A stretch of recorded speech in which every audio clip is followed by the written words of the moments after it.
Hi hello welcome to Aadab news. నేను Sai. Social మీడియాలో చురుగ్గా ఉంటూ ఎప్పటికప్పుడు అప్డేట్స్ ఇస్తున్న ఏపీపీసీసీ షర్మిల ఏపీలో మాత్రం లేరంట. సోషల్ మీడియాలో యాక్టివ్గా ఉంటున్నా బయటికి మాత్రం కనిపించట్లా. దీనిపై ఆరా తీస్తే ఒక ఇంట్రెస్టింగ్ విషయం తెలిసింది.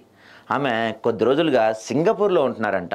రాజకీయంగా మహా చురుగ్గా ఉండే ఆమె తనకు లభించిన ఏ చిన్న విషయాన్ని వదులుకొని ఆమె కొద్ది రోజుల క్రితం వర్షాలకు గోదావరి జిల్లాల్లో పంటలు మునిగినప్పుడు ఆ ప్రాంతాల్లో పర్యటించి పరిహారం ఇవ్వాలని, అంతేకాదు బాధిత ప్రాంతాలకు వెళ్ళి బురదలోకి దిగి మరీ వారి సమస్యలు తెలుసుకునే ప్రయత్నం చేశారు.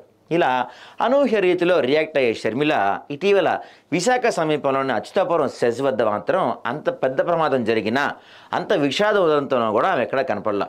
17 మంది ప్రాణాలు తీసిన అచ్యుతాపురం సెజ్ నిర్లక్ష్యంపై ఆమె గళం విప్పుతారని భావించారు. నేరుగా వచ్చి బాధితుల పక్షాన్ని నిలబడి తమ గొంతు వినిపిస్తారనుకున్నారు. కానీ అలాంటిదేమీ చోటు చేసుకోలే. దీంతో షర్మిల ఎక్కడ ఉన్నారు, అచ్యుతాపురానికి ఎందుకు రాలేదన్న క్యూరియాసిటీ మొదలైపోయింది. ఈ నేపథ్యంలో ఆమె ఎక్కడ ఉన్నారు అనే ఆరా తీస్తే కొత్త విషయాలు వచ్చాయి. ప్రస్తుతం షర్మిల సింగపూర్లో ఉన్నారట. కొద్ది రోజుల క్రితం సింగపూర్ వెళ్ళిన ఆమె అక్కడే ఉంటున్నారు. అయితే ఈ పర్యటన మొత్తం పూర్తి కుటుంబ వ్యవహారంగా చెప్తున్నారు. ఎందుకంటే షర్మిల కుమార్తె అంజలి రెడ్డి కాలేజ్ అడ్మిషన్ కోసం ఆ దేశానికి వెళ్ళినట్టు తెలుస్తుంది. కాలేజ్ అడ్మిషన్ సందర్భంగా విద్యార్థితో పాటు వాళ్ళ తల్లిదండ్రులకు కూడా కౌన్సిలింగ్ ఉంటుందని చెప్తున్నారు. ఈ కారణంగానే ఆమె కొద్ది రోజులుగా సింగపూర్లోనే ఉంటున్నారట.